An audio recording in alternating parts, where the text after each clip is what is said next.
بسم الله الرحمن الرحيم. ألف لام ميم. ذلك الكتاب لا ريب فيه هدى للمتقين الذين يؤمنون بالغيب ويقيمون الصلاة ومما رزقناهم ينفقون والذين يؤمنون بما أنزل إليك وما أنزل من قبلك وبالآخرة هم يوقنون أولئك على هدى من ربهم وأولئك هم المفلحون. إن الذين كفروا سواء عليهم أأنذرتهم أم لم تنذرهم لا يؤمنون. ختم الله على قلوبهم وعلى سمعهم وعلى أبصارهم غشاوة ولهم عذاب عظيم. ومن الناس من يقول آمنا بالله وباليوم الآخر وما هم بمؤمنين يخادعون الله والذين آمنوا وما يخدعون إلا أنفسهم وما يشعرون. في قلوبهم مرض فزادهم الله مرضا ولهم عذاب أليم بما كانوا يكذبون. وإذا قيل لهم لا تفسدوا في الأرض قالوا إنما نحن مصلحون ألا إنهم هم المفسدون ولكن لا يشعرون. وإذا قيل لهم آمنوا كما آمن الناس قالوا أنؤمن كما آمن السفهاء ألا إنهم هم السفهاء ولكن لا يعلمون. وإذا لقوا الذين آمنوا قالوا آمنا وإذا خلوا إلى شياطينهم قالوا إنا معكم إنما نحن مستهزئون. الله يستهزئ بهم ويمدهم في طغيانهم يعمهون. أولئك الذين اشتروا الضلالة بالهدى فما ربحت تجارتهم وما كانوا مهتدين. مثلهم كمثل الذي استوقد نارا فلما أضاءت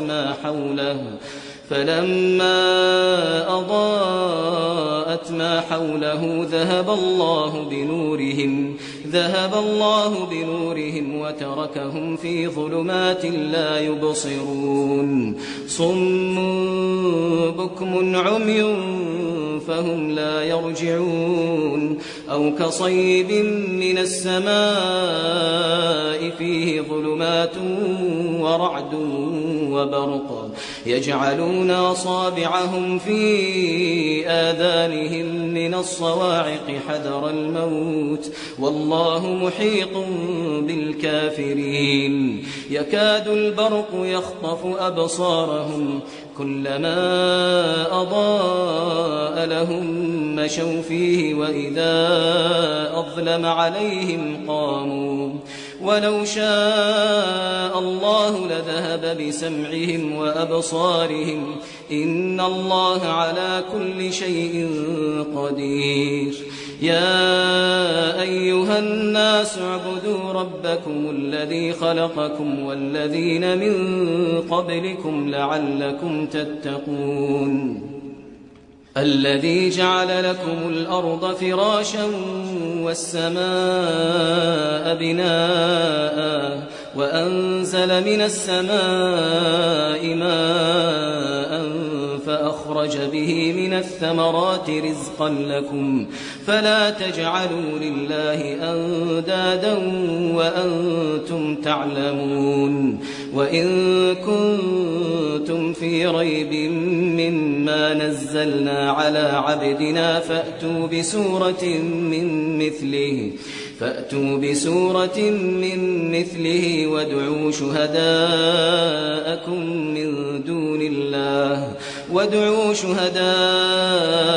من دون الله إن كنتم صادقين فإن لم تفعلوا ولن تفعلوا فاتقوا النار التي وقودها الناس والحجارة أعدت للكافرين وبشر الذين آمنوا وعملوا الصالحات أن لهم جنات تجري من تحتها الأنهار كلما رزقوا منها من ثمرة رزقا قالوا هذا الذي رزقنا من قبل وأتوا به متشابها ولهم فيها أزواج مطهرة وهم فيها خالدون إن الله لا يستحيي أن يضرب مثلا ما بعوضة فما فوقها فأما الذين آمنوا فيعلمون أنه الحق من ربهم وأما الذين كفروا فيقولون ماذا أراد الله بهذا مثلا يضل به كثيرا ويهدي به كثيرا وما يضل به إلا الفاسقين الذين ينقضون عهد الله من بعد ميثاقه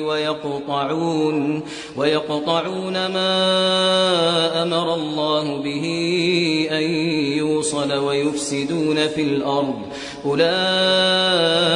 هم الخاسرون كيف تكفرون بالله وكنتم أمواتا فأحياكم ثم يميتكم ثم يحييكم ثم إليه ترجعون هو الذي خلق لكم ما في الأرض جميعا ثم استوى إلى السماء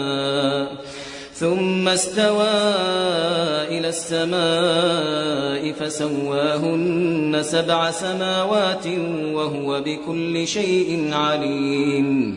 وإذ قال ربك للملائكة إني جاعل في الأرض خليفة قالوا أتجعل فيها من يفسد فيها ويسفك الدماء ونحن نسبح بحمدك ونقدس لك قال إني أعلم ما لا تعلمون وعلم آدم الأسماء كلها ثم عرضهم على الملائكة فقال أنبئوني بأسماء هؤلاء إن كنتم صادقين قالوا سبحانك لا علم لنا إلا ما علمتنا إنك أنت العليم الحكيم قال يا آدم أنبئهم بأسمائهم فلما أنبأهم بأسمائهم قال ألم أقل لكم إني أعلم غيب السماوات والأرض وأعلم ما تبدون وما كنتم تكتمون وإذ قلنا للملائكة اسجدوا لآدم فسجدوا إلا إبليس أبى واستكبر وكان من الكافرين وقلنا يا آدم اسكن أنت وزوجك الجنة وكلا منها رغدا حيث شئتما ولا تقربا هذه الشجرة فتكونا من الظالمين فأزلهما الشيطان عنها فأخرجهما مما كانا فيه وقلنا اهبطوا بعضكم لبعض عدو ولكم في الأرض مستقر ومتاع إلى حين فتلقى آدم من ربه كلمات فتاب عليه إنه هو التواب الرحيم. قلنا اهبطوا منها جميعا فإما يأتينكم مني هدى فمن تبع هداي فلا خوف عليهم ولا هم يحزنون. والذين كفروا وكذبوا بآياتنا أولئك أصحاب النار هم فيها خالدون. يا بني إسرائيل اذكروا نعمتي التي أنعمت عليكم وأوفوا بعهدي أوف بعهدكم وإياي فارهبون. وآمنوا بما أنزلت مصدقا لما معكم ولا تكونوا أول كافر به ولا تشتروا بآياتي ثمنا قليلا وإياي فاتقون. ولا تلبسوا الحق بالباطل وتكتموا الحق وأنتم تعلمون. وأقيموا الصلاة وآتوا الزكاة واركعوا مع الراكعين. أتأمرون الناس بالبر وتنسون أنفسكم وأنتم تتلون الكتاب أفلا تعقلون. واستعينوا بالصبر والصلاة وإنها لكبيرة إلا على الخاشعين الذين يظنون أنهم ملاقو ربهم وأنهم إليه راجعون. يا بني إسرائيل اذكروا نعمتي التي أنعمت عليكم وأني فضلتكم على العالمين. واتقوا يوما لا تجزي نفس عن نفس شيئا ولا يقبل منها شفاعة ولا يؤخذ منها عدل ولا هم ينصرون. وإذ نجيناكم من آل فرعون يسومونكم سوء العذاب يذبحون أبناءكم ويستحيون نساءكم وفي ذلكم بلاء من ربكم عظيم. وإذ فرقنا بكم البحر فأنجيناكم وأغرقنا آل فرعون وأنتم تنظرون. وإذ واعدنا موسى 40 ليلة ثم اتخذتم العجل من بعده وأنتم ظالمون ثم عفونا عنكم من بعد ذلك لعلكم تشكرون. وإذ آتينا موسى الكتاب والفرقان لعلكم تهتدون. وإذ قال موسى لقومه يا قوم إنكم ظلمتم أنفسكم باتخاذكم العجل فتوبوا إلى بارئكم فاقتلوا أنفسكم ذلكم خير لكم عند بارئكم فتاب عليكم إنه هو التواب الرحيم. وإذ قلتم يا موسى لن نؤمن لك حتى نرى الله جهرة فأخذتكم الصاعقة وأنتم تنظرون ثم بعثناكم من بعد موتكم لعلكم تشكرون. وظللنا عليكم الغمام وأنزلنا عليكم المن والسلوى كلوا من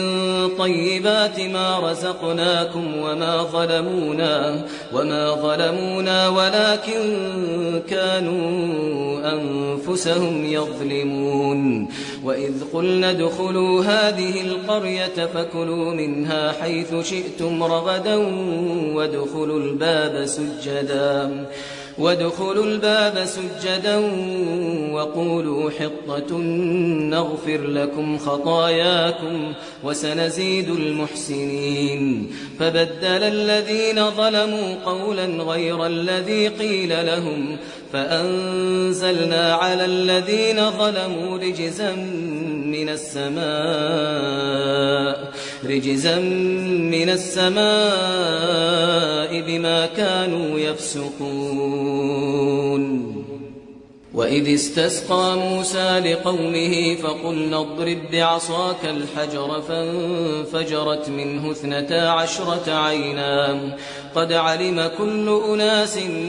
مشربهم كلوا واشربوا من رزق الله ولا تعثوا في الأرض مفسدين. وإذ قلتم يا موسى لن نصبر على طعام واحد فادع لنا ربك يخرج لنا مما تنبت الأرض من بقلها وقثائها وفومها وعدسها وبصلها قال أتستبدلون الذي هو أدنى بالذي هو خير اهبطوا مصرا فإن لكم ما سألتم وضربت عليهم الذلة والمسكنة وباءوا بغضب من الله ذلك بأنهم كانوا يكفرون بآيات الله ويقتلون النبيين بغير الحق ذلك بما عصوا وكانوا يعتدون. إن الذين آمنوا والذين هادوا والنصارى والصابئين من آمن بالله واليوم الآخر وعمل صالحا فلهم أجرهم عند ربهم ولا خوف عليهم ولا هم يحزنون. وإذ أخذنا ميثاقكم ورفعنا فوقكم الطور خذوا ما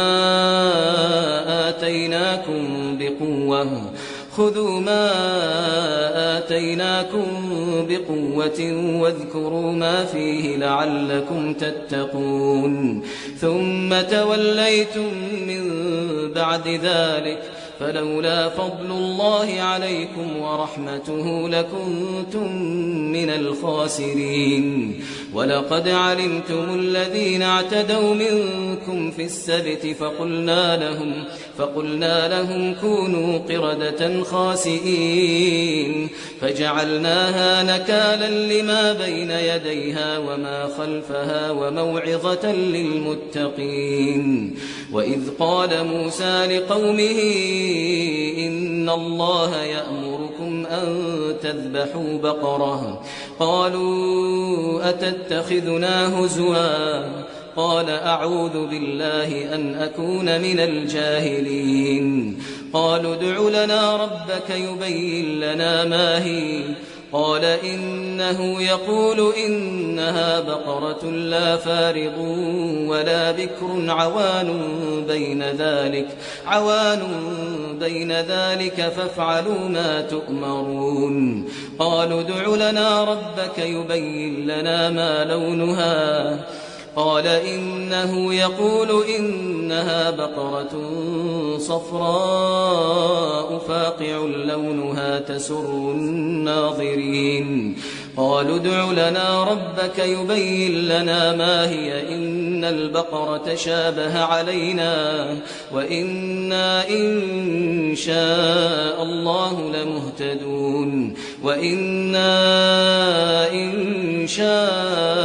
الله لمهتدون. قال إنه يقول إنها بقرة لا ذلول تثير الأرض ولا تسقي الحرث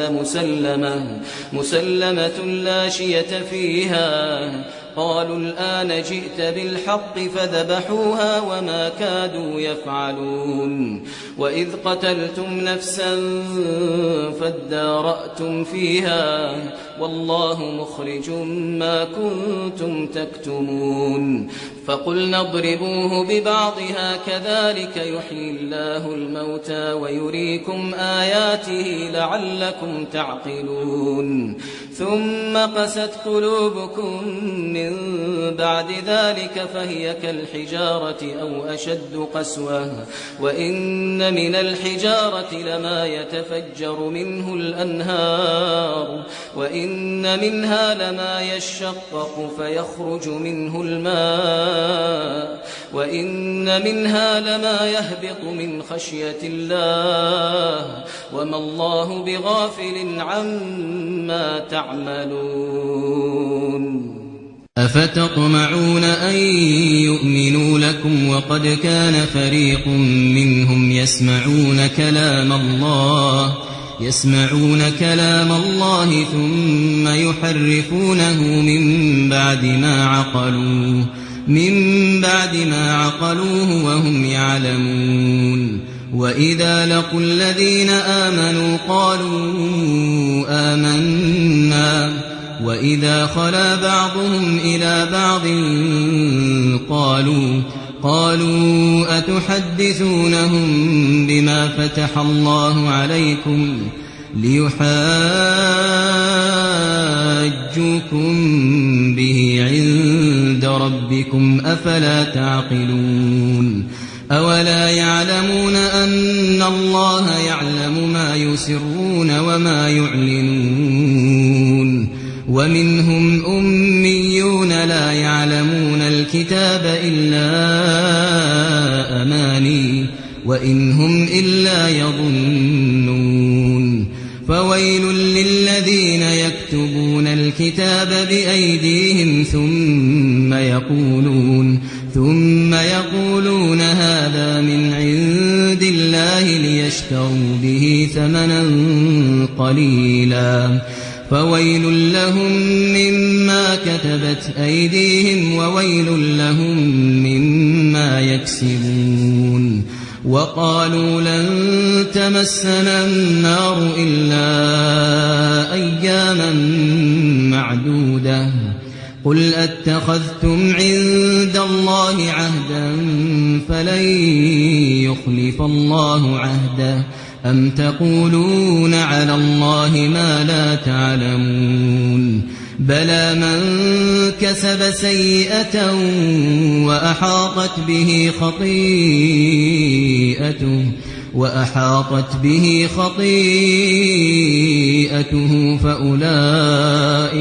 فأولئك أصحاب النار هم فيها خالدون والذين آمنوا وعملوا الصالحات أولئك أصحاب الجنة هم فيها خالدون وإذ أخذنا ميثاق بني إسرائيل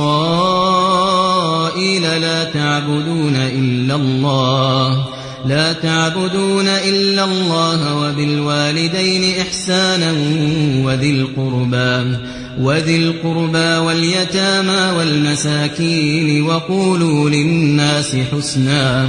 وأقيموا الصلاة وآتوا الزكاة ثم توليتم إلا قليلا منكم وأنتم معرضون وإذ أخذنا ميثاقكم لا تسفكون دماءكم ولا تخرجون أنفسكم من دياركم ثم أقررتم وأنتم تشهدون ثم أنتم هؤلاء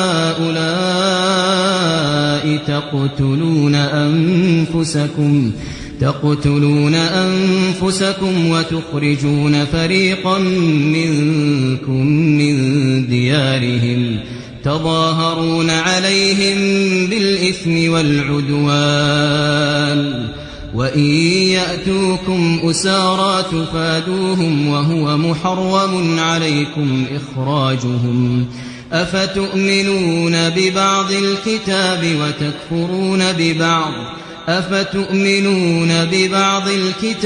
وتكفرون ببعض فما جزاء من يفعل ذلك منكم إلا خزي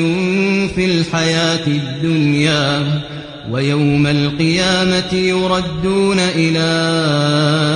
أشد العذاب وما الله بغافل عما تعملون أولئك الذين اشتروا الحياة الدنيا بالآخرة فلا يخفف عنهم العذاب ولا هم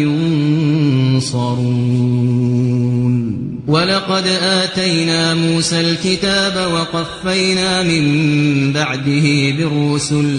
وآتينا عيسى ابن مريم البينات وأيدناه بروح القدس أفكلما جاءكم رسول بما لا تهوى أنفسكم استكبرتم ففريقا كذبتم وفريقا تقتلون وقالوا قلوبنا غلف بل لعنهم الله بكفرهم فقليلا ما يؤمنون ولما جاءهم كتاب من عند الله مصدق لما معهم وكانوا من قبل يستفتحون على الذين كفروا فلما جاءهم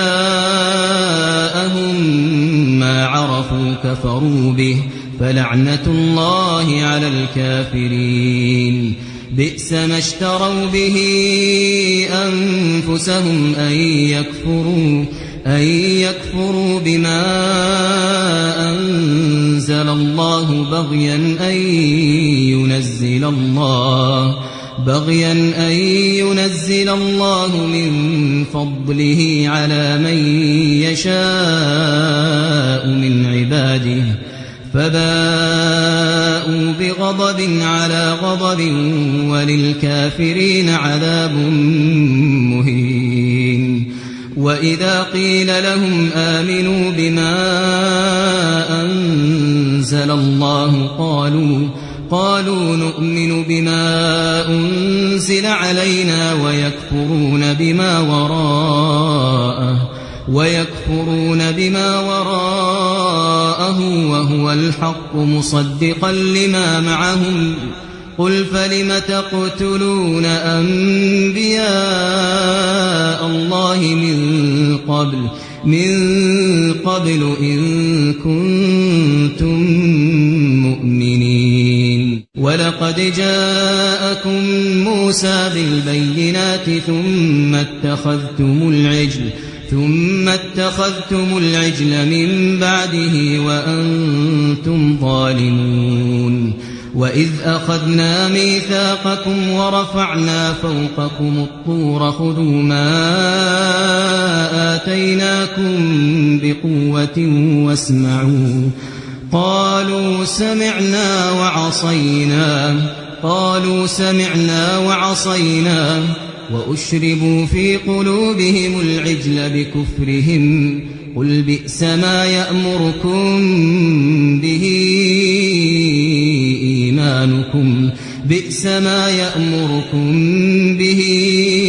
إيمانكم إن كنتم مؤمنين قل إن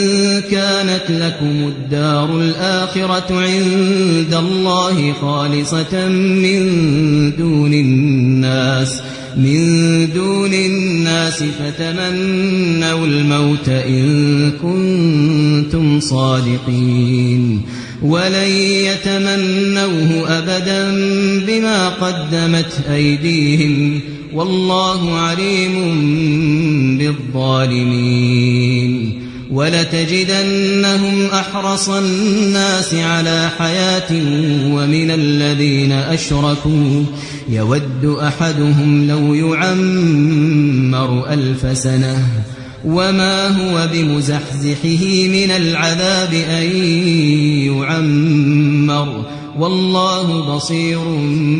بما يعملون قل من كان عدوا لجبريل فإنه نزله على قلبك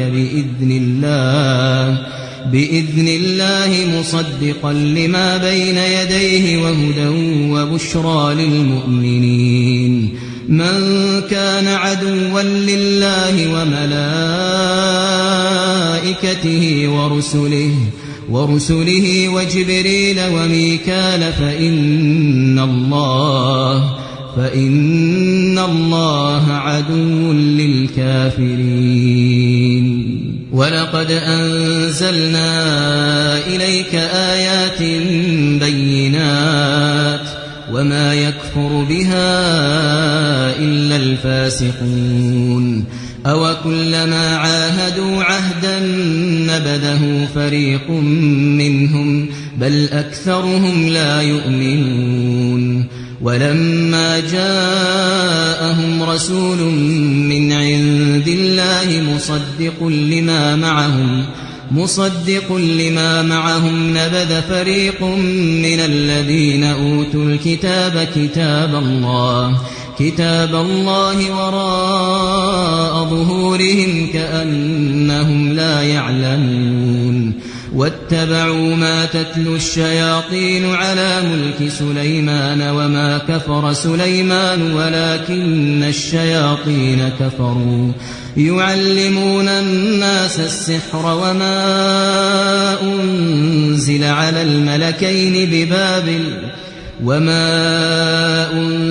على الملكين ببابل هاروت وماروت وما يعلمان من أحد حتى يقولا إنما نحن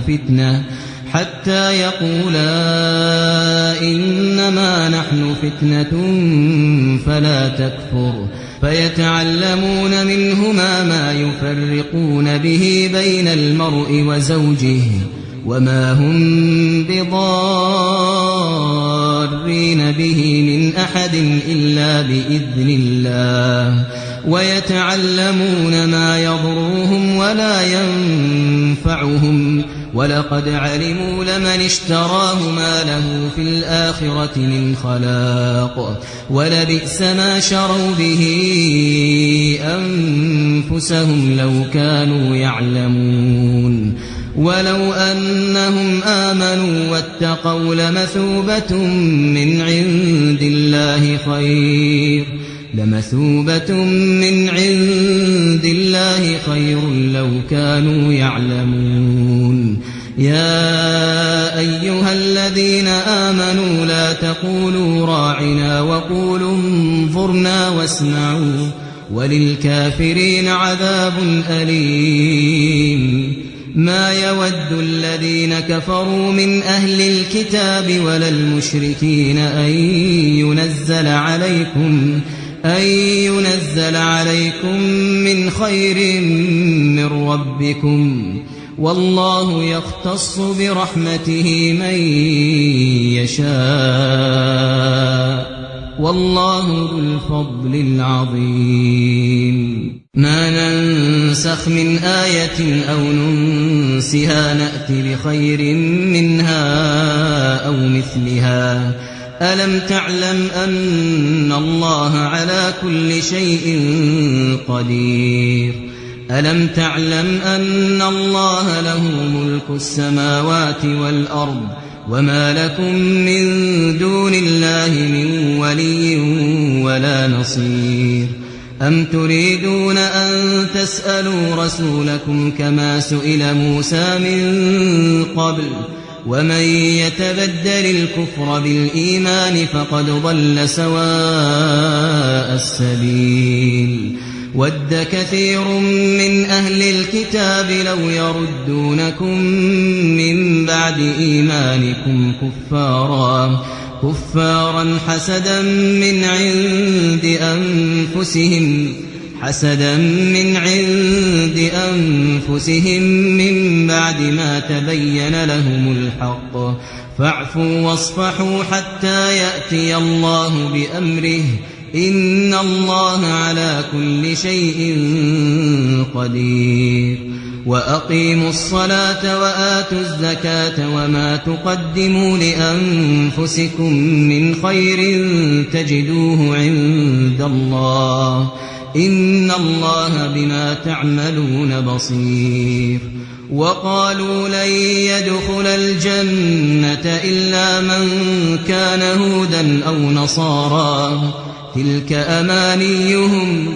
قل هاتوا برهانكم إن كنتم صادقين بلى من أسلم وجهه لله وهو محسن فله أجره عند ربه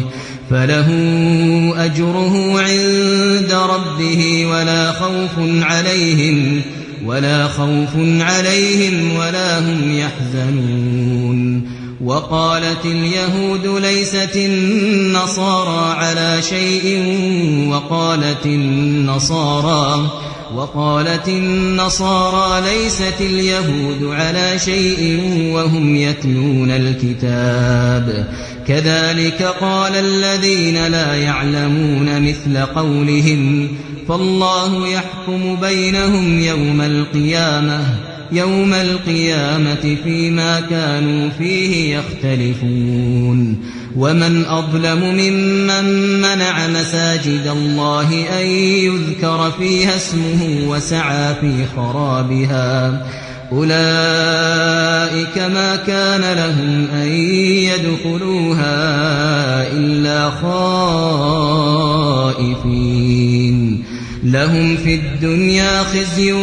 ولهم في الآخرة عذاب عظيم ولله المشرق والمغرب فأينما تولوا فثم وجه الله إن الله واسع عليم وقالوا اتخذ الله ولدا سبحانه بل له ما في السماوات والأرض كل له قانتون بديع السماوات والأرض وإذا قضى أمرا فإنما يقول له كن فيكون وقال الذين لا يعلمون لولا يكلمنا الله أو تأتينا آية كذلك قال الذين من قبلهم مثل قولهم تشابهت قلوبهم قد بينا الآيات لقوم يوقنون إنا أرسلناك بالحق بشيرا ونذيرا ولا تسأل عن أصحاب الجحيم ولن ترضى عنك اليهود ولا النصارى حتى تتبع ملتهم قل إن هدى الله هو الهدى ولئن اتبعت أهواءهم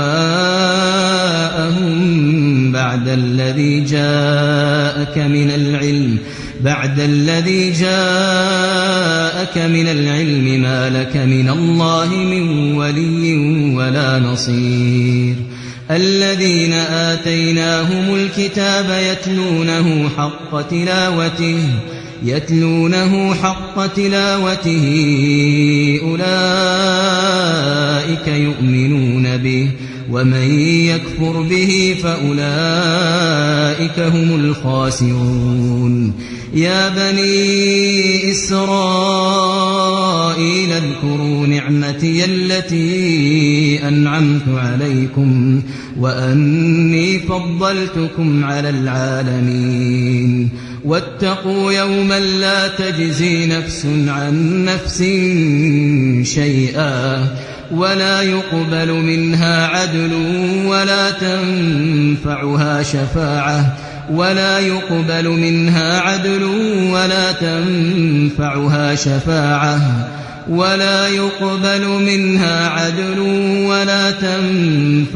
شفاعة ولا هم ينصرون وإذ ابتلى إبراهيم ربه بكلمات فأتمهن قال إني جاعلك للناس إماما قال ومن ذريتي قال لا ينال عهد الظالمين وإذ جعلنا البيت مثابة للناس وأمنا واتخذوا من مقام إبراهيم مصلى وعهدنا إلى إبراهيم وإسماعيل أن طهرا بيتي للطائفين والعاكفين والركع السجود وإذ قال إبراهيم رب اجعل هذا بلدا آمنا وارزق أهله من الثمرات من آمن منهم بالله واليوم الآخر قال ومن كفر فأمتعه قليلا ثم أضطره إلى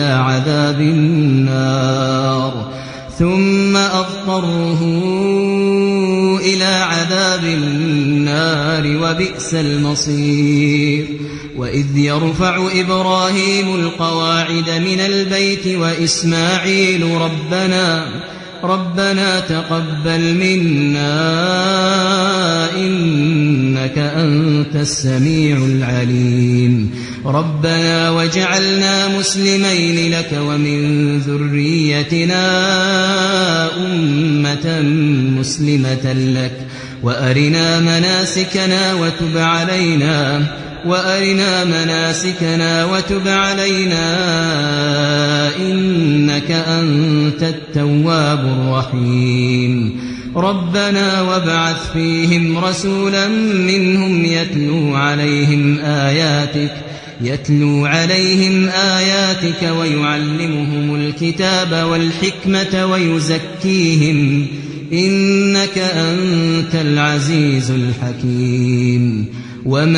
يرغب عن ملة إبراهيم إلا من سفه نفسه ولقد اصطفيناه في الدنيا وإنه في الآخرة لمن الصالحين إذ قال له ربه أسلم قال أسلمت لرب العالمين ووصى بها إبراهيم بنيه ويعقوب يا بني إن الله اصطفى لكم الدين فلا تموتن إلا وأنتم مسلمون أم كنتم شهداء إذ حضر يعقوب الموت إذ قال لبنيه ما تعبدون من بعدي قالوا نعبد إلهك وإله آبائك إبراهيم وإسماعيل وإسحاق إلها واحدا ونحن له مسلمون تلك أمة قد خلت لها ما كسبت ولكم ما كسبتم ولا تسألون عما كانوا يعملون وقالوا كونوا هودا أو نصارى تهتدوا قل بل ملة إبراهيم حنيفا وما كان من المشركين قولوا آمنا بالله وما أنزل إلينا وما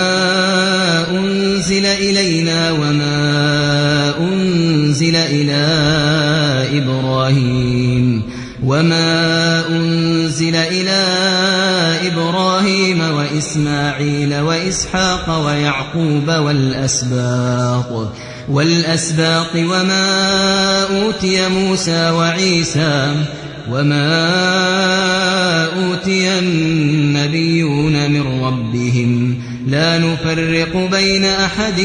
منهم ونحن له مسلمون فإن آمنوا بمثل ما آمنتم به فقد اهتدوا وإن تولوا فإنما هم في شقاق فسيكفيكهم الله وهو السميع العليم صبغة الله ومن أحسن من الله صبغة ونحن له عابدون قل أتحاجوننا في الله وهو ربنا وربكم ولنا أعمالنا ولكم أعمالكم ونحن له مخلصون أم تقولون إن إبراهيم وإسماعيل وإسحاق ويعقوب والأسباط كانوا هودا أو نصارى قل أأنتم أعلم أم الله ومن أظلم ممن كتم شهادة عنده من الله وما الله بغافل عما تعملون تلك أمة قد خلت لها ما كسبت ولكم ما كسبتم ولا تسألون عما كانوا يعملون سيقول السفهاء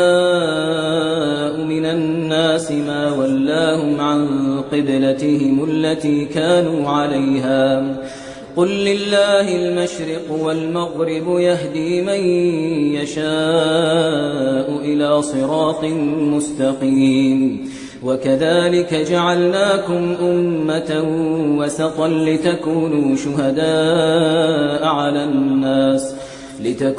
شهداء على الناس ويكون الرسول عليكم شهيدا وما جعلنا القبلة التي كنت عليها إلا لنعلم من يتبع الرسول ممن ينقلب على عقبيه وإن كانت لكبيرة إلا على الذين هدى الله وما كان الله ليضيع إيمانكم إن الله بالناس لرءوف رحيم قد نرى تقلب وجهك في السماء فلنولينك قبلة ترضاها فول وجهك شطر المسجد الحرام وحيث ما كنتم فولوا وجوهكم شطره وإن الذين أوتوا الكتاب ليعلمون أنه الحق من ربهم وما الله بغافل عما يعملون ولئن أتيت الذين أوتوا الكتاب بكل آية ما تبعوا قبلتك وما أنت بتابع قبلتهم وما بعضهم بتابع قبلة بعض ولئن اتبعت أهواءهم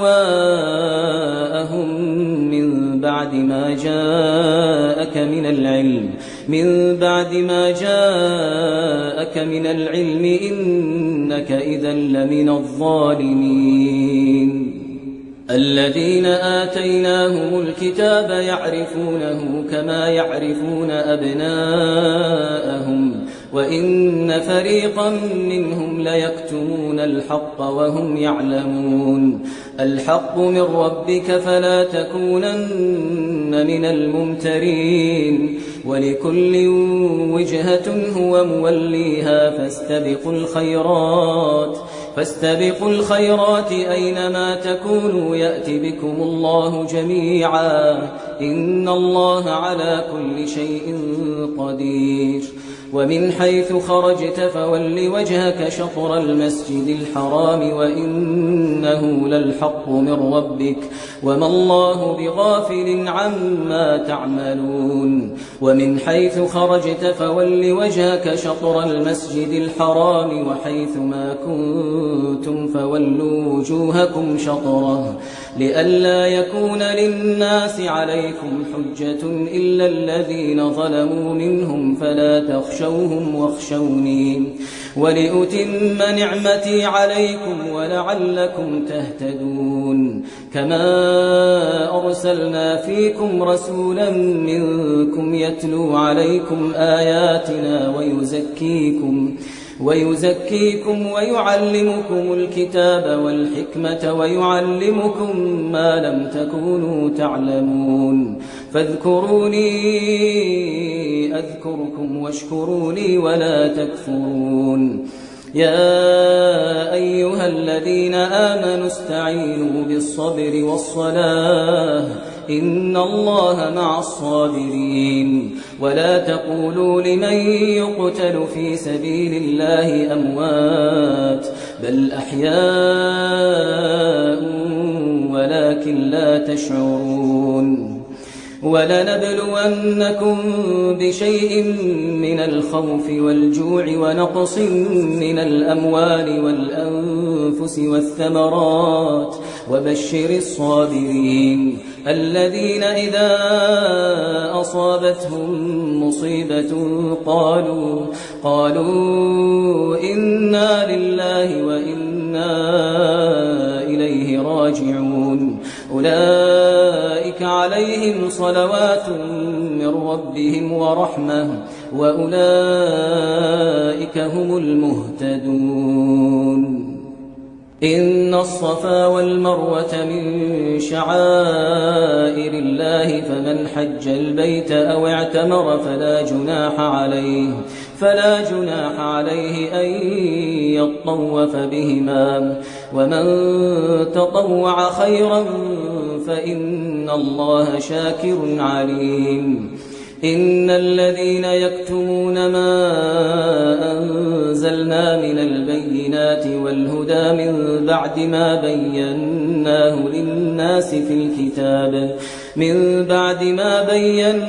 للناس في الكتاب أولئك يلعنهم الله ويلعنهم اللاعنون إلا الذين تابوا وأصلحوا وبينوا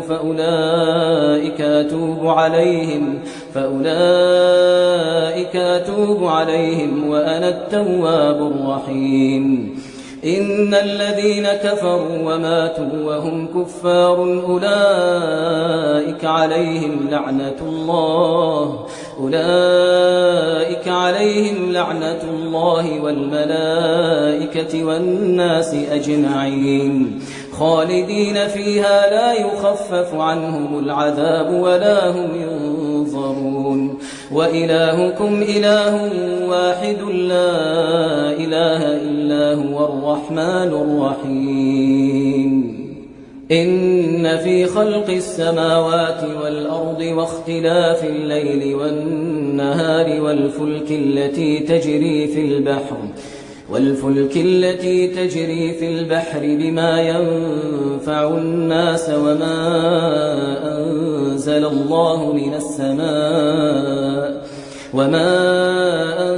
الله من السماء من ماء فأحيا به الأرض بعد موتها وبث فيها من كل دابة وتصريف الرياح والسحاب المسخر بين السماء والأرض لآيات لقوم يعقلون ومن الناس من يتخذ من دون الله أندادا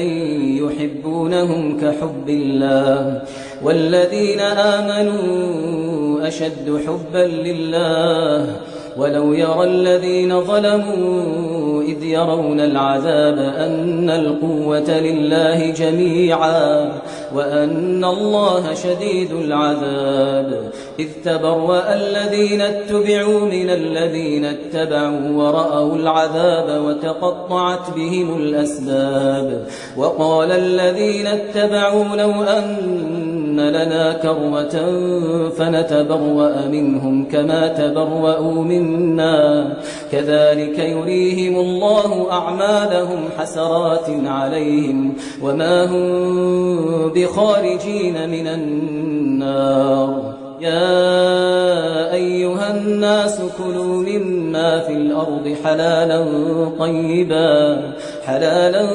طيبا ولا تتبعوا خطوات الشيطان إنه لكم عدو مبين إنما يأمركم بالسوء والفحشاء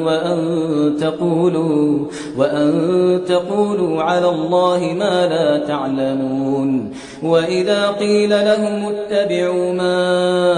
أنزل الله قالوا بل نتبع ما ألفينا عليه آباءنا أولو كان آباؤهم لا يعقلون شيئا ولا يهتدون ومثل الذين كفروا كمثل الذي ينعق بما لا يسمع إلا دعاء ونداء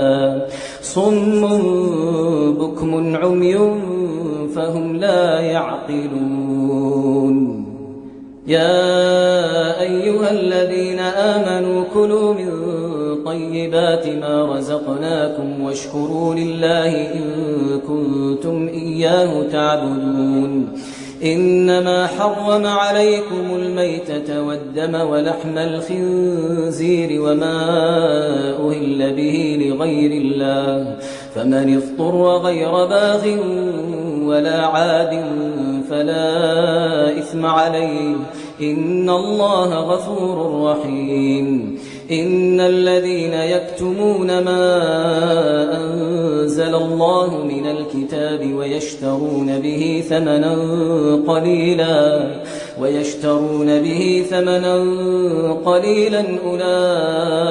ما يأكلون في بطونهم إلا النار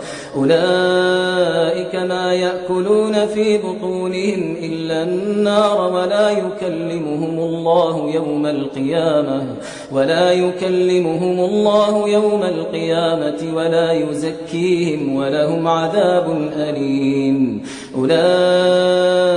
الذين اشتروا الضلالة بالهدى والعذاب بالمغفرة فما أصبرهم على النار ذلك بأن الله نزل الكتاب بالحق وإن الذين اختلفوا في الكتاب لفي شقاق بعيد ليس البر أن تولوا وجوهكم قبل المشرق والمغرب ولكن البر من آمن بالله واليوم الآخر والملائكة والكتاب والنبيين وآتى المال على حبه ذوي القربى واليتامى والمساكين وابن السبيل والسائلين وفي الرقاب وأقام الصلاة وآتى الزكاة والموفون بعهدهم إذا عاهدوا والصابرين في البأساء والضراء وحين البأس أولئك الذين صدقوا وأولئك هم المتقون يا أيها الذين آمنوا كتب عليكم القصاص في القتلى الحر بالحر والعبد بالعبد والأنثى بالأنثى فمن عفي له من أخيه شيء فاتباع بالمعروف وأداء إليه بإحسان ذلك تخفيف من ربكم ورحمة فمن اعتدى بعد ذلك فله عذاب أليم ولكم في القصاص حياة يا أولي الألباب لعلكم تتقون كتب عليكم إذا حضر أحدكم الموت إن ترك خيرا الوصية للوالدين والأقربين بالمعروف حقا على المتقين فمن بدله بعدما سمعه فإنما إثمه على الذين يبدلونه إن الله سميع عليم فمن خاف من موص جنفا أو إثما فأصلح بينهم فلا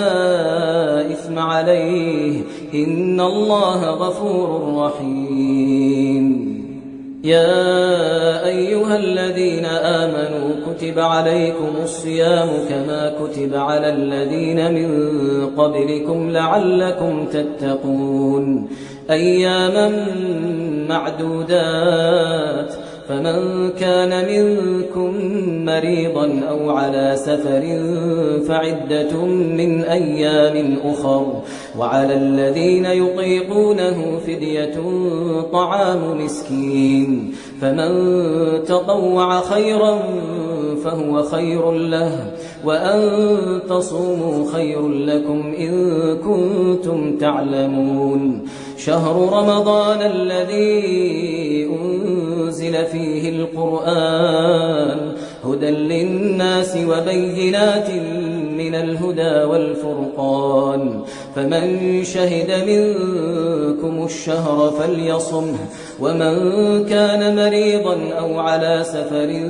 فعدة من أيام أخر يريد الله بكم اليسر ولا يريد بكم العسر ولتكملوا العدة ولتكبروا الله على ما هداكم ولعلكم تشكرون. وإذا سألك عبادي عني فإني قريب أجيب دعوة الداع إذا دعان فليستجيبوا لي وليؤمنوا بي لعلهم يرشدون. أحل لكم ليلة الصيام الرفث إلى نسائكم هن لباس لكم وأنتم لباس لهن علم الله أنكم كنتم تختانون أنفسكم فتاب عليكم وعفى عنكم فالآن باشروهن وابتغوا ما كتب الله لكم وكلوا واشربوا حتى يتبين لكم الخيط الأبيض من الخيط الأسود من الفجر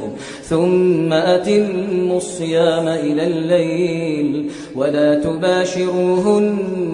وأنتم عاكفون في المساجد تلك حدود الله فلا تقربوها كذلك يبين الله آياته للناس لعلهم يتقون. ولا تأكلوا أموالكم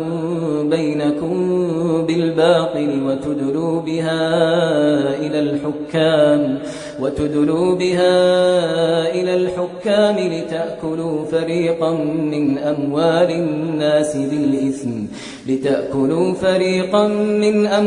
الناس بالإثم وأنتم تعلمون. يسألونك عن الأهلة قل هي مواقيت للناس والحج وليس البر بأن تأتوا البيوت من ظهورها ولكن البر من اتقى وأتوا البيوت من أبوابها واتقوا الله لعلكم تفلحون. وقاتلوا في سبيل الله الذين يقاتلونكم ولا تعتدوا إن الله لا يحب المعتدين. واقتلوهم حيث ثقفتموهم وأخرجوهم من حيث أخرجوكم والفتنة أشد من القتل ولا تقاتلوهم عند المسجد الحرام حتى يقاتلوكم فيه فإن قاتلوكم فاقتلوهم كذلك جزاء الكافرين. فإن انتهوا فإن الله غفور رحيم. وقاتلوهم حتى لا تكون فتنة ويكون الدين لله فإن انتهوا فلا عدوان إلا على الظالمين. الشهر الحرام بالشهر الحرام والحرمات قصاص فمن اعتدى عليكم فاعتدوا عليه بمثل ما اعتدى عليكم واتقوا الله واعلموا أن الله مع المتقين وأنفقوا في سبيل الله ولا تلقوا بأيديكم إلى التهلكة وأحسنوا إن الله يحب المحسنين وأتموا الحج والعمرة لله فإن أحصرتم فما استيسر من الهدي ولا تحلقوا رؤوسكم حتى يبلغ الهدي محله فمن كان منكم مريضا أو به أذى من رأسه ففدية من صيام أو صدقة أو نسك فإذا أمنتم فمن تمتع بالعمرة إلى الحج فما استيسر من الهدي فمن لم يجد فصيام 3 أيام في الحج و7 إذا رجعتم تلك 10 كاملة ذلك لمن لم يكن أهله حاضر المسجد الحرام واتقوا الله واعلموا أن الله شديد العقاب الحج أشهر معلومات فمن فرض فيهن الحج فلا رفث ولا فسوق ولا جدال في الحج وما تفعلوا من خير يعلمه الله وتزودوا فإن خير الزاد التقوى واتقون يا أولي الألباب ليس عليكم جناح أن تبتغوا فضلا من ربكم فإذا أفضتم من عرفات فاذكروا الله عند المشعر الحرام واذكروه كما هداكم وإن كنتم من قبله لمن الضالين ثم أفيضوا من حيث أفاض الناس واستغفروا الله إن الله غفور رحيم فإذا قضيتم مناسككم فاذكروا الله كذكركم آباءكم أو أشد ذكرا فمن الناس من يقول ربنا آتنا في الدنيا وما له في الآخرة من خلاق ومنهم من يقول ربنا آتنا في الدنيا حسنة وفي الآخرة حسنة وقنا عذاب النار أولئك لهم نصيب مما كسبوا والله سريع الحساب واذكروا الله في أيام معدودات فمن تعجل في يومين فلا إثم عليه ومن تأخر فلا إثم عليه لمن اتقى واتقوا الله واعلموا أنكم إليه تحشرون ومن الناس من يعجبك قوله في الحياة الدنيا ويشهد الله على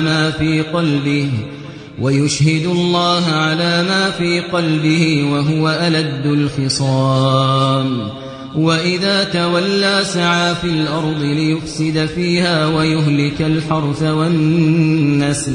والله لا يحب الفساد وإذا قيل له اتق الله أخذته العزة بالإثم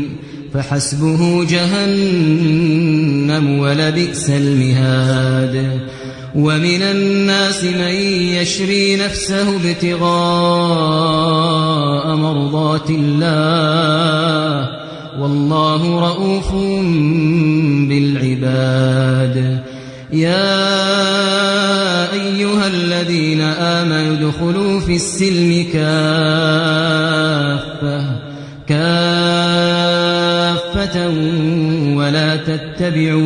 ولا تتبعوا خطوات الشيطان إنه لكم عدو مبين فإن زللتم من بعد ما جاءتكم البينات فاعلموا أن الله عزيز حكيم. هل ينظرون إلا أن يأتيهم الله في ظلل من الغمام والملائكة وقضي الأمر وإلى الله ترجع الأمور. سل بني إسرائيل كم آتيناهم من آية بينة ومن يبدل نعمة الله من بعد ما جاءته فإن الله شديد العقاب. زين للذين كفروا الحياة الدنيا ويسخرون من الذين آمنوا والذين اتقوا فوقهم يوم القيامة والله يرزق من يشاء بغير حساب. كان الناس أمة واحدة فبعث الله النبيين مبشرين ومنذرين وأنزل معهم الكتاب بالحق ليحكم بين الناس فيما اختلفوا فيه وما اختلف فيه إلا الذين أوتوه من بعد ما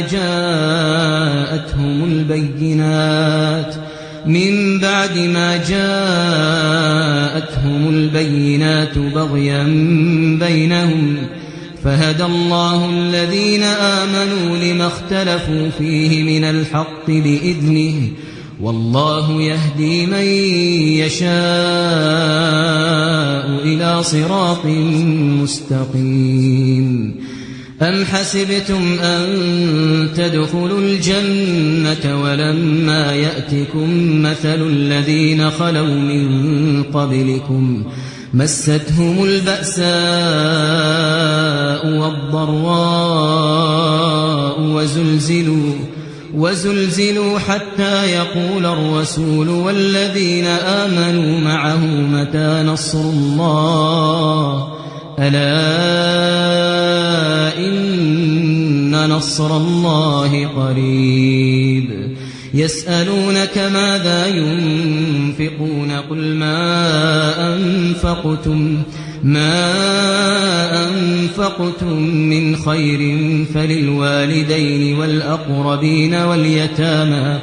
والأقربين واليتامى والمساكين وابن السبيل وما تفعلوا من خير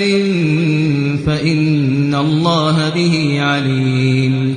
كتب عليكم القتال وهو كره لكم وعسى أن تكرهوا شيئا وهو خير لكم وعسى أن تحبوا شيئا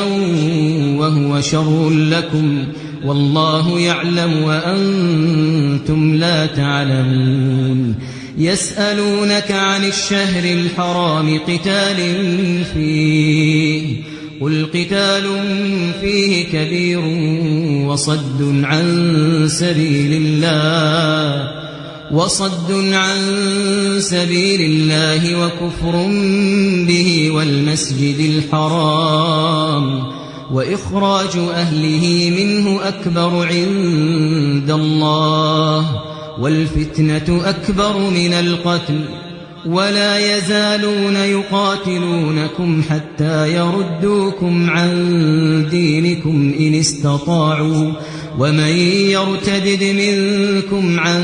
دينه فيمت وهو كافر فأولئك حبطت أعمالهم في الدنيا والآخرة وأولئك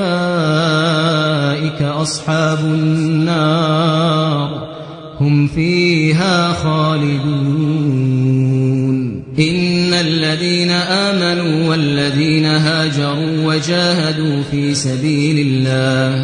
وجاهدوا في سبيل الله أولئك يرجون رحمة الله والله غفور رحيم. يسألونك عن الخمر والميسر قل فيهما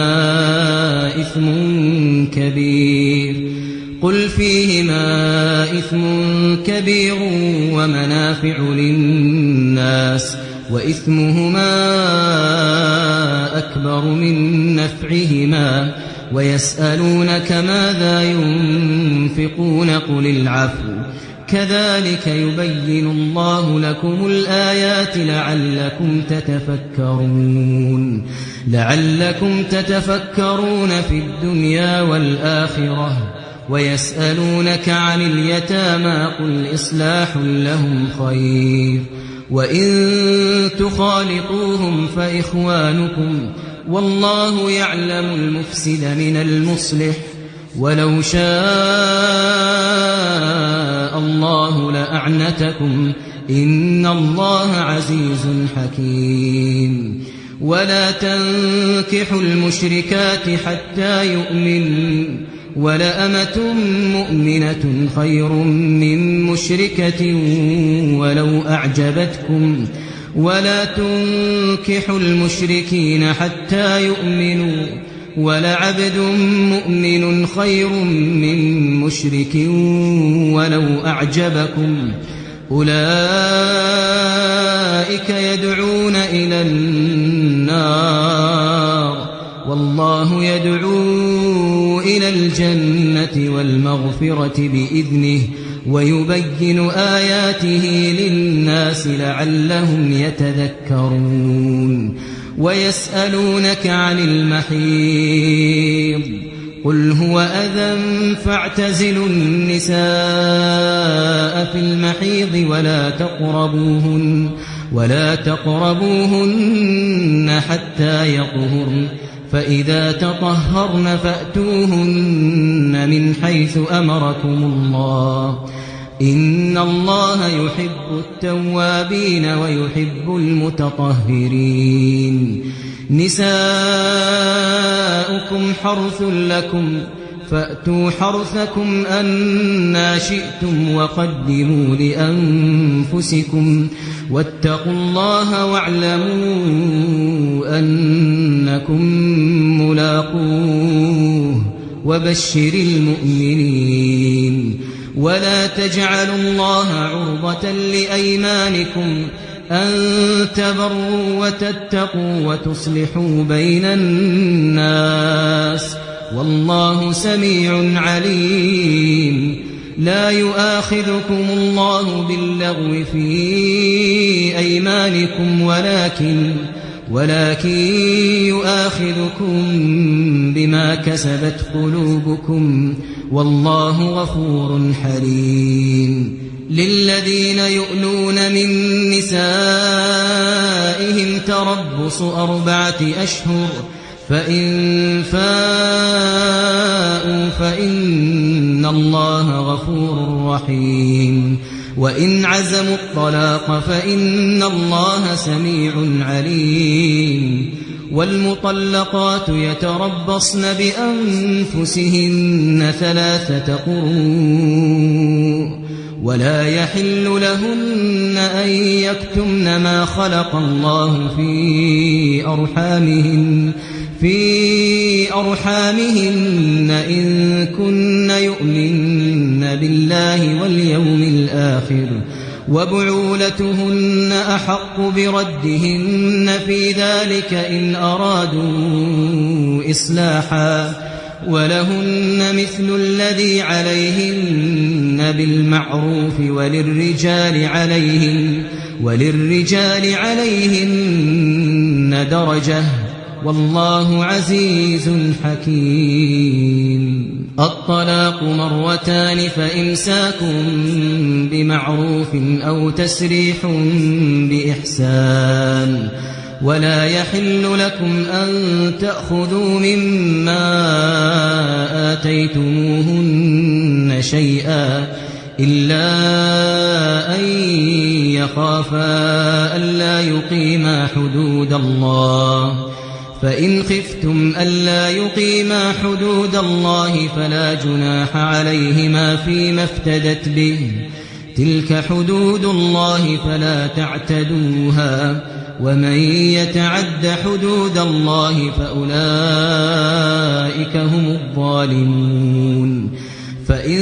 طلقها فلا تحل له من بعد حتى تنكح زوجا غيره فإن طلقها فلا جناح عليهما أن يتراجعا إن ظنا أن يقيما حدود الله وتلك حدود الله يبينها لقوم يعلمون وإذا طلقتم النساء فبلغن أجلهن فأمسكوهن بمعروف أو سرحوهن بمعروف ولا تمسكوهن ضرارا لتعتدوا ومن يفعل ذلك فقد ظلم نفسه ولا تتخذوا آيات الله هزوا واذكروا نعمة الله عليكم وما أنزل عليكم من الكتاب والحكمة يعظكم به واتقوا الله واعلموا أن الله بكل شيء عليم وإذا طلقتم النساء فبلغن أجلهن فلا تعضلوهن أن ينكحن أزواجهن إذا تراضوا بينهم بالمعروف ذلك يوعظ به من كان منكم يؤمن بالله واليوم الآخر ذلكم أزكى لكم وأطهر والله يعلم وأنتم لا تعلمون والوالدات يرضعن أولادهن حولين كاملين لمن أراد أن يتم الرضاعة وعلى المولود له رزقهن وكسوتهن بالمعروف لا تكلف نفس إلا وسعها لا تضار والدة بولدها ولا مولود له بولده وعلى الوارث مثل ذلك فإن أرادا فصالا عن تراض منهما وتشاور فلا جناح عليهما وإن أردتم أن تسترضعوا أولادكم فلا جناح عليكم إذا سلمتم ما آتيتم بالمعروف واتقوا الله واعلموا أن الله بما تعملون بصير والذين يتوفون منكم ويذرون أزواجا يتربصن بأنفسهن 4 أشهر وعشرا فإذا بلغن أجلهن فلا جناح عليكم فيما فعلن في أنفسهن بالمعروف والله بما تعملون خبير ولا جناح عليكم فيما عرفتم به من خطبة النساء أو أكننتم في أنفسكم علم الله أنكم ستذكرونهن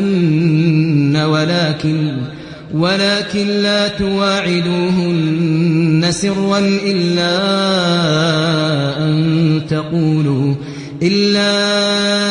أن تقولوا قولا معروفا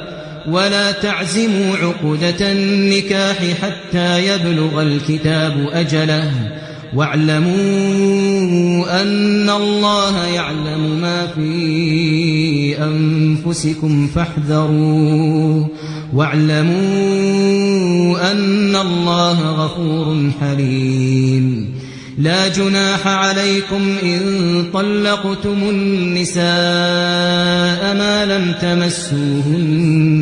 ما لم تمسوهن أو تفرضوا لهن فريضة ومتعوهن على الموسع قدره وعلى المقتر قدره متاعا بالمعروف حقا على المحسنين وإن طلقتموهن من قبل أن تمسوهن وقد فرضتم لهن فريضة فنصف ما فرضتم إلا أن يعفون أو يعفو الذي بيده عقدة النكاح وأن تعفوا أقرب للتقوى ولا تنسوا الفضل بينكم إن الله بما تعملون بصير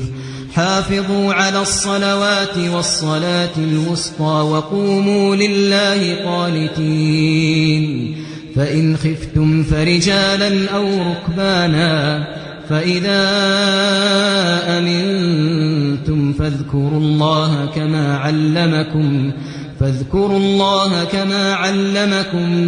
ما لم تكونوا تعلمون والذين يتوفون منكم ويذرون أزواجا وصية لأزواجهم متاعا إلى الحول غير إخراج فإن خرجن فلا جناح عليكم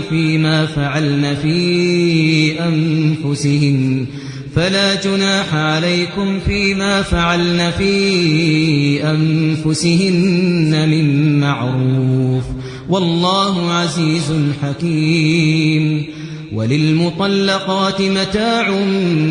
بالمعروف حقا على المتقين كذلك يبين الله لكم آياته لعلكم تعقلون ألم تر إلى الذين خرجوا من ديارهم وهم ألوف حذر الموت فقال لهم الله موتوا ثم أحياهم إن الله لذو فضل على الناس ولكن أكثر الناس لا يشكرون وقاتلوا في سبيل الله واعلموا أن الله سميع عليم من ذا الذي يقرض الله قرضا حسنا فيضاعفه له أضعافا كثيرة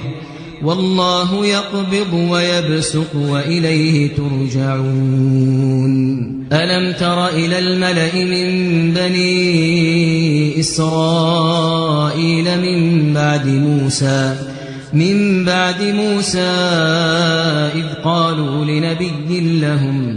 إذ قالوا لنبي لهم ابعث لنا ملكا نقاتل في سبيل الله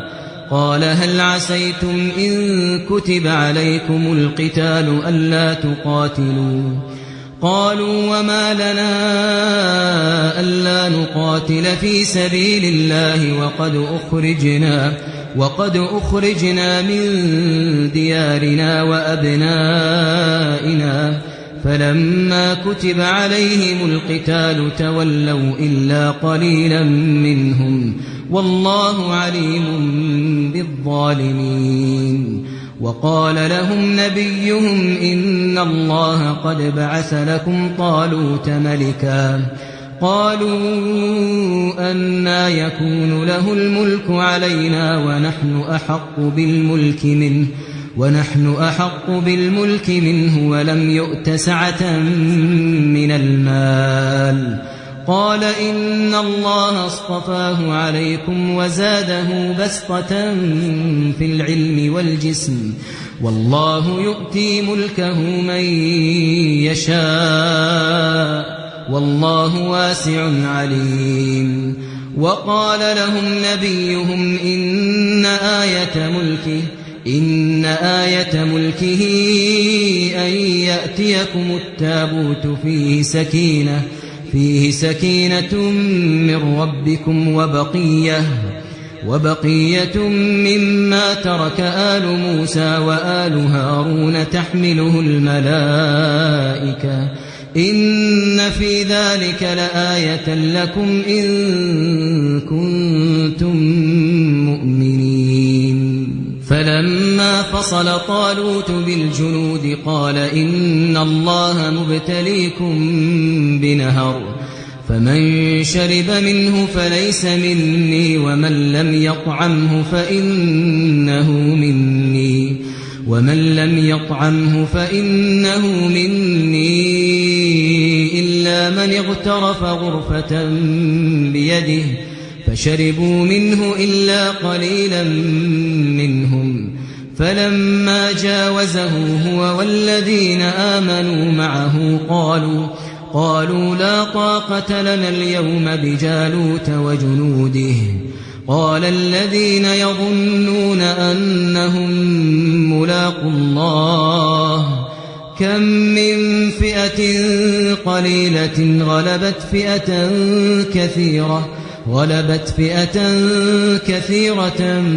بإذن الله والله مع الصابرين. ولما برزوا لجالوت وجنوده قالوا ربنا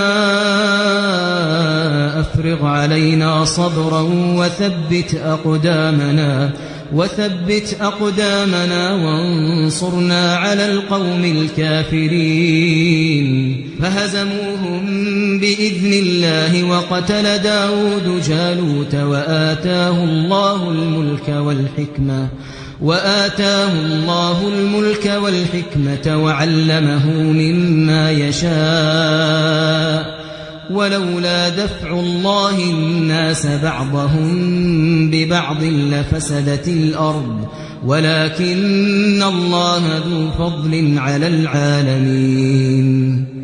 تلك آيات الله نتلوها عليك بالحق وإنك لمن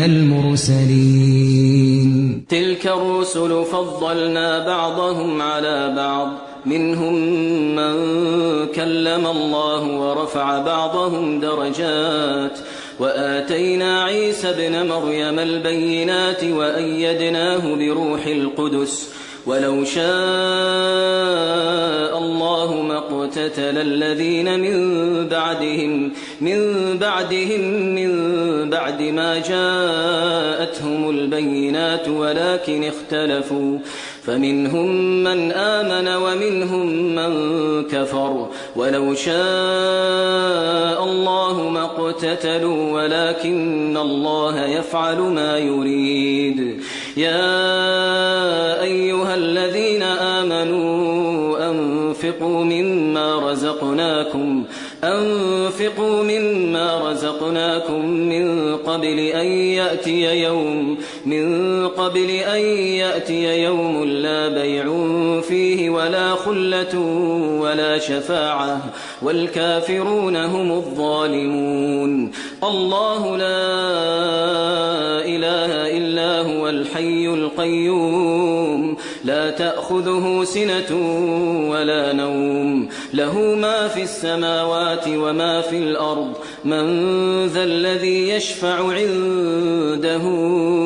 إلا بإذنه يعلم ما بين أيديهم وما خلفهم ولا يحيطون بشيء من علمه إلا بما شاء وسع كرسيه السماوات والأرض ولا يؤوده حفظهما وهو العلي العظيم. لا إكراه إكراه في الدين قد تبين الرشد من الغي فمن يكفر بالطاغوت ويؤمن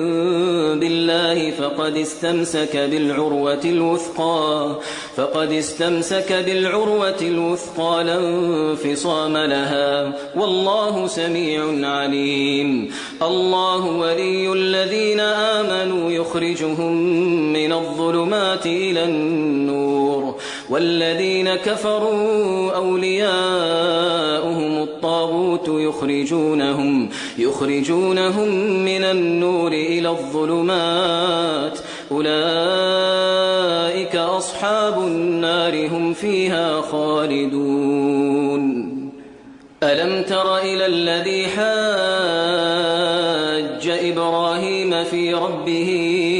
أن آتاه الله الملك إذ قال إبراهيم ربي الذي يحيي ويميت قال أنا أحيي وأميت قال إبراهيم فإن الله يأتي بالشمس من المشرق فأت بها من المغرب فبهت الذي كفر والله لا يهدي القوم الظالمين. أو كالذي مر على قرية وهي خاوية على عروشها قال أنى يحيي هذه الله بعد موتها فأماته الله 100 عام ثم بعثه قال كم لبثت قال لبثت يوما أو بعض يوم قال بل لبثت 100 عام فانظر إلى طعامك وشرابك لم يتسنه وانظر إلى حمارك ولنجعلك آية للناس وانظر إلى العظام كيف ننشزها ثم نكسوها لحما فلما تبين له قال أعلم أن الله على كل شيء قدير. وإذ قال إبراهيم رب أرني كيف تحيي الموتى قال أولم تؤمن قال بلى ولكن ليطمئن قلبي قال فخذ 4 من الطير فصرهن إليك ثم اجعل على كل جبل منهن جزءا ثم ادعهن يأتينك سعيا واعلم أن الله عزيز حكيم. مثل الذين ينفقون أموالهم في سبيل الله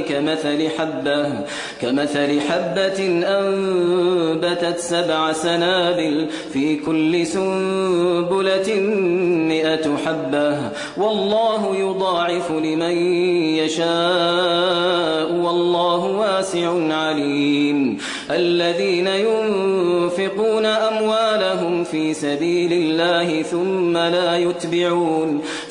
لا يتبعون ما أنفقوا منا ولا أذى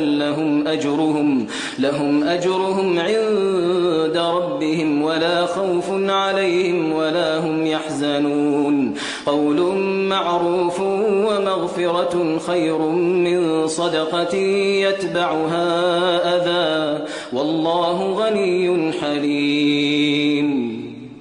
يا أيها الذين آمنوا لا تبطلوا صدقاتكم بالمن والأذى كالذي ينفق ماله رئاء الناس ولا يؤمن بالله واليوم الآخر فمثله كمثل صفوان عليه تراب فأصابه وابل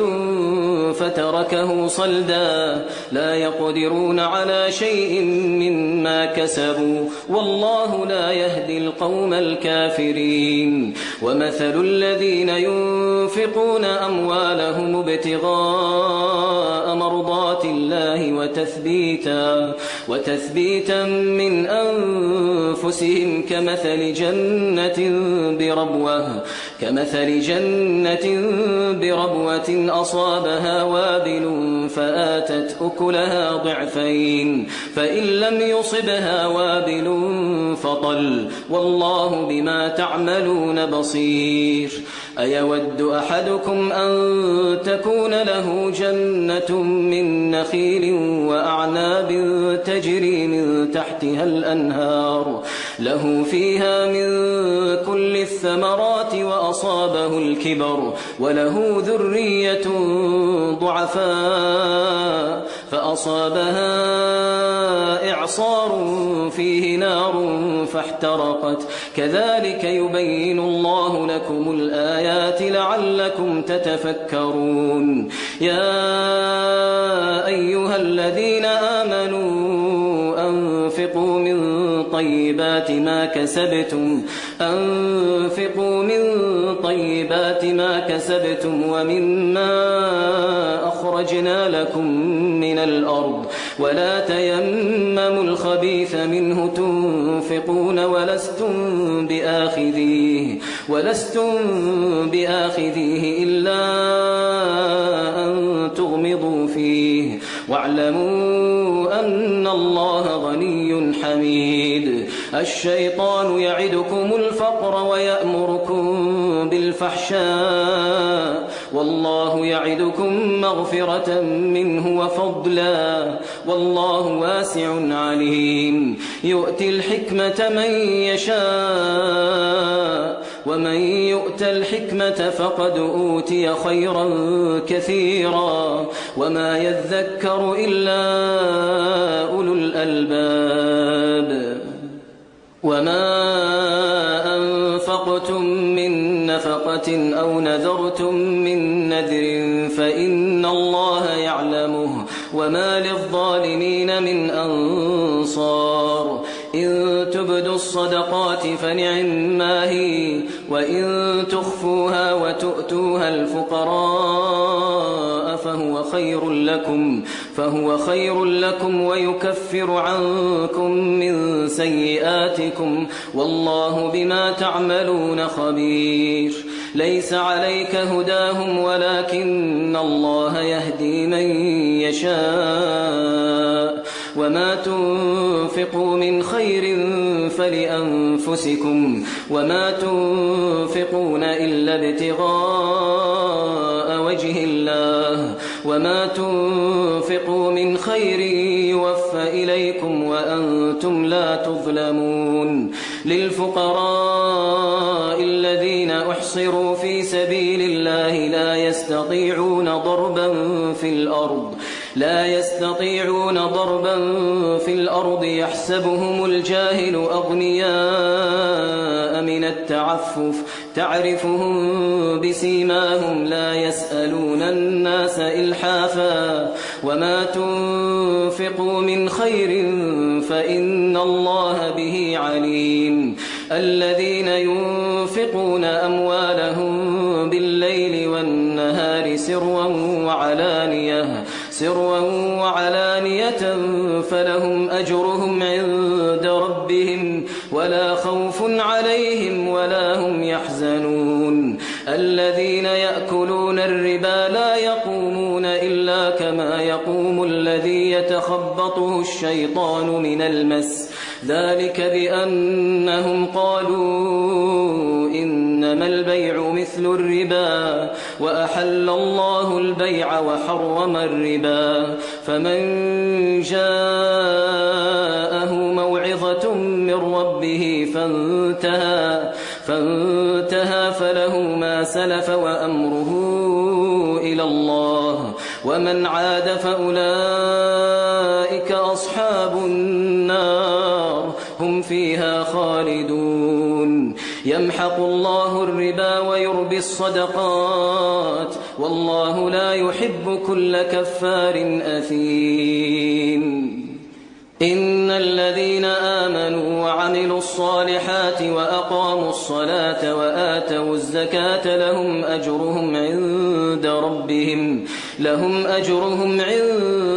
ربهم ولا خوف عليهم ولا هم يحزنون يا أيها الذين آمنوا اتقوا الله وذروا ما بقي من الربا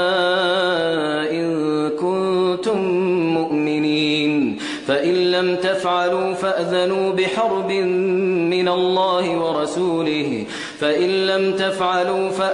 بحرب من الله ورسوله وإن تبتم فلكم رؤوس أموالكم لا تظلمون ولا تظلمون وإن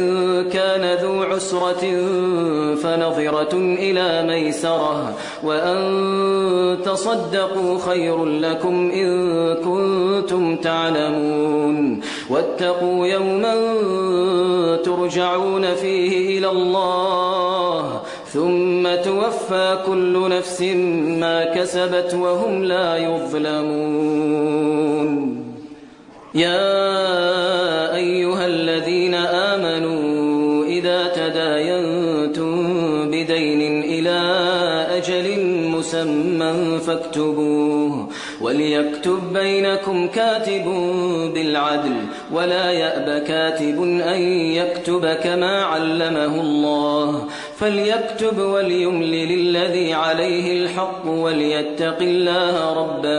وليتق الله ربه ولا يبخس منه شيئا فإن كان الذي عليه الحق سفيها أو ضعيفا أو لا يستطيع أن يمل هو فليملل وليه بالعدل واستشهدوا شهيدين من رجالكم فإن لم يكونا رجلين فرجل وامرأتان ممن ترضون من الشهداء أن تضل إحداهما فتذكر إحداهما الأخرى ولا يأبى الشهداء إذا ما دعوا ولا تسأموا أن تكتبوه صغيرا أو كبيرا إلى أجله ذلكم أقسط عند الله وأقوم للشهادة وأدنى ألا ترتابوا إلا أن تكون تجارة حاضرة تديرونها بينكم فليس عليكم جناح ألا تكتبوها وأشهدوا إذا تبايعتم ولا يضار كاتب ولا شهيد وإن تفعلوا فإنه فسوق بكم واتقوا الله ويعلمكم الله والله بكل شيء عليم. وإن كنتم على سفر ولم تجدوا كاتبا فرهان مقبوضة فإن أمن بعضكم بعضا فليؤدي الذي اؤتمن أمانته وليتق الله ربه ولا تكتموا الشهادة ومن يكتمها فإنه آثم قلبه والله بما تعملون عليم. لله ما في السماوات وما في الأرض وإن تبدوا ما في أنفسكم أو تخفوه يحاسبكم به الله فيغفر لمن يشاء ويعذب من يشاء والله على كل شيء قدير. آمن الرسول بما أنزل إليه من ربه والمؤمنون كل آمن بالله وملائكته وكتبه ورسله لا نفرق بين أحد من رسله وقالوا سمعنا وأطعنا غفرانك ربنا وإليك المصير. لا يكلف الله نفسا إلا وسعها لها ما كسبت وعليها ما اكتسبت ربنا لا تؤاخذنا إن نسينا أو أخطأنا ربنا ولا تحمل علينا إصرا كما حملته على الذين من قبلنا ربنا ولا تحملنا ما لا طاقة لنا به واعف عنا واغفر لنا وارحمنا أنت مولانا فانصرنا على القوم الكافرين.